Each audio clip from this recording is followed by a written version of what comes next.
इस पर जिस हम प्लेस के बारे में बात कर रहे हैं और जा रहे हैं वो जुड़ा हुआ है राम भगवान से। जी हाँ, इसका इतिहास और इसकी पहचान राम भगवान से है। तमिलनाडु के एक छोटे से पंबन ब्रिज में बसा हुआ ये रामेश्वरम 4 धामों में से एक प्रमुख धाम रामेश्वरम। इस जगह का इतिहास कई 100 साल पुराना है। तो आइए मेरे साथ चलते हैं इस बार रामेश्वरम और जानते हैं यहाँ के बारे में। बहुत सारे मार्ग हैं यहाँ पे जाने के, बस आपको फ्लाइट, ट्रेन, बट मेरे पास टाइम कम था क्योंकि छुट्टी कम था। मैं यहाँ से दरभंगा एंड दरभंगा से पटना एंड पटना से फ्लाइट से आपको बेंगलोर।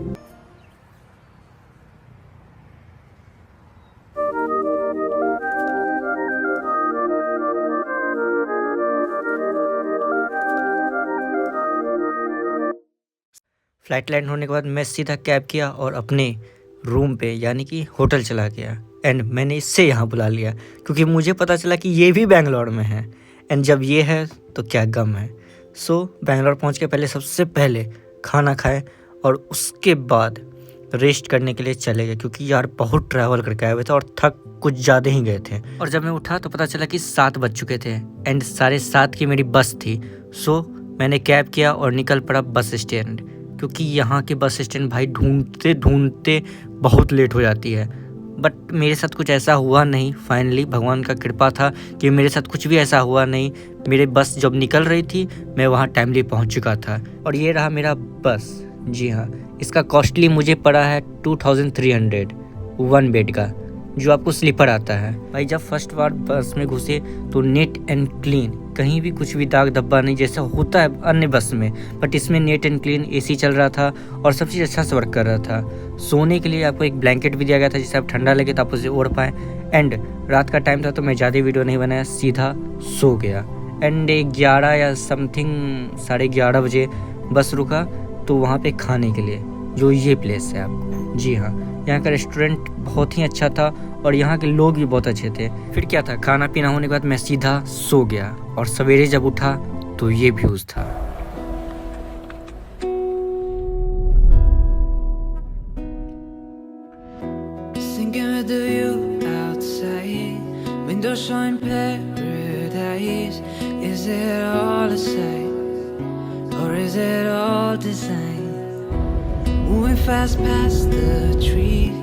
इतना ब्लू समुद्र देखने के बाद मुझे बस फील हो रहा था कि यार ये बस यहीं रुक जाए और ख़त्म ना हो।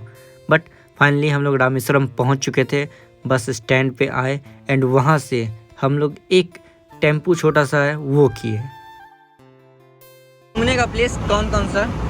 प्लेस राम सेतु चलेगा, धनुषकोडी, अच्छा, मंदिर, पानी में डलने वाला बंदर, रामपुर, लक्ष्मणपुर, सीतापुर। आप इतना घुमाने का कितना ले हुए? 1000 रुपये। इन ऑटो वाले भैया से बात करने के बाद पता चला कि 4 से 5 प्लेस घुमाने का वो 1000 रुपये लेंगे। तो फाइनली हम लोग सोचे कि चलो ठीक है यार, पहले होटल पहुंच जाते हैं, उसका डिसाइड करेंगे कि क्या करना है।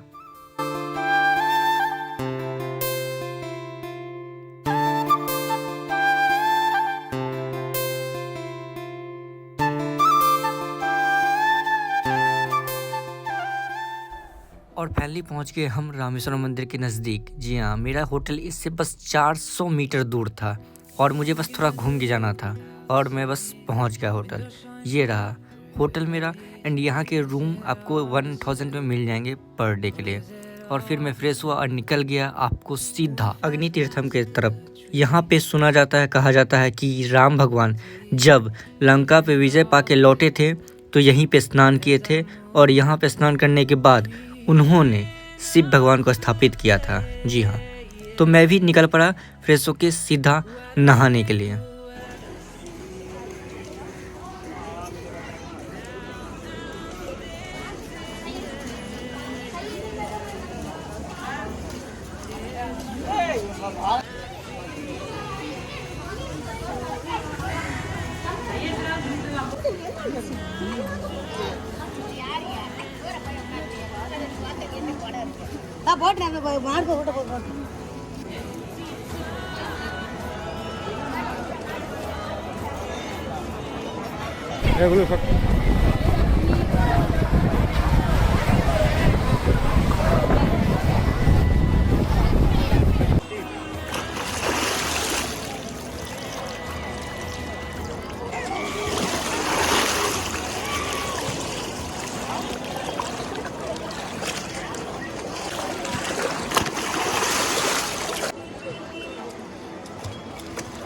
अग्नि तीर्थम में स्नान करने के बाद हम सीधा निकल गए 22 कुंड में स्नान करने के लिए। जी हाँ, मानता ये है कि पहले अग्नि तीर्थम में स्नान करिए जाके, उसके बाद 22 कुंड में जाके नहाइए, जो आपको मंदिर के अंदर ही मिलेगा। तो मैं निकल पड़ा।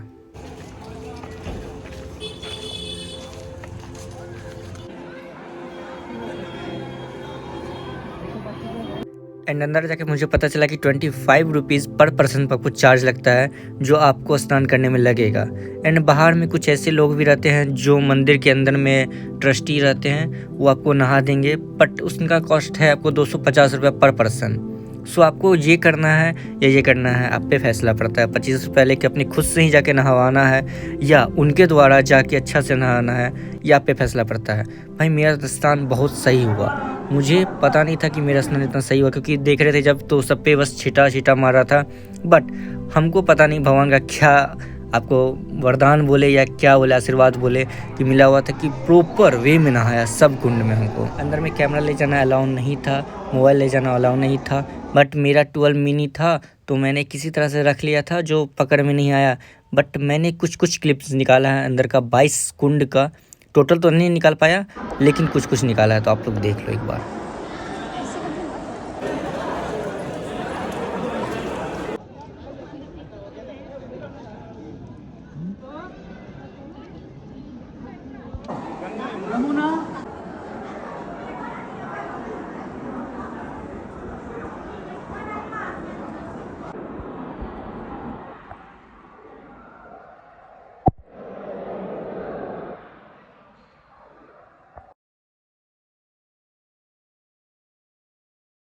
स्नान करने के बाद वहाँ से एग्जिट डोर ये रहा, एंड यहाँ पे जाने के बाद आपको ये वाला दृश्य मिलेगा।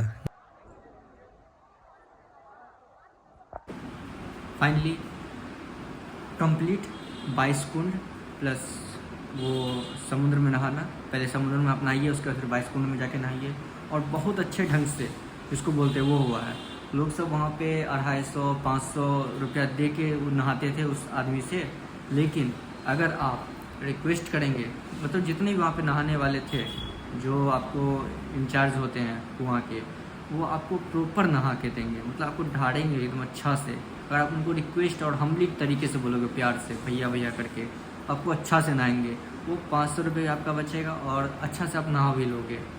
तो 22 कुंड कम्प्लीट। अब हम लोग जा रहे हैं दर्शन के लिए, और दर्शन बहुत अच्छे तरीके से हुए।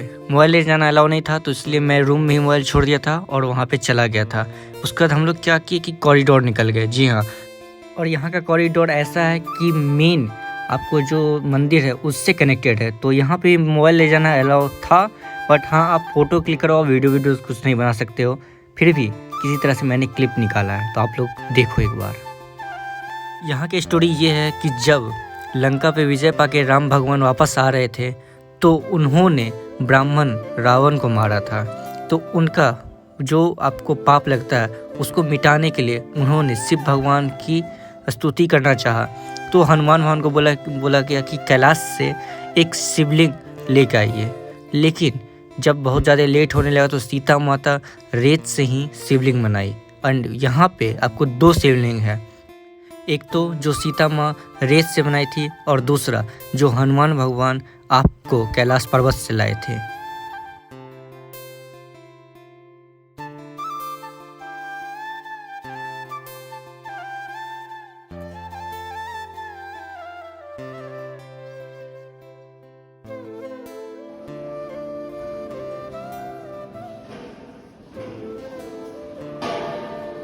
अंदर से तो दर्शन नहीं करवा पाएंगे, लेकिन आप लोग यहाँ से दर्शन कर सकते हो। यहाँ से मेन मार्ग स्टार्ट होता है। कॉरिडोर घूमने के बाद हम लोग निकल पड़े आपको धनुषकोटी की तरफ।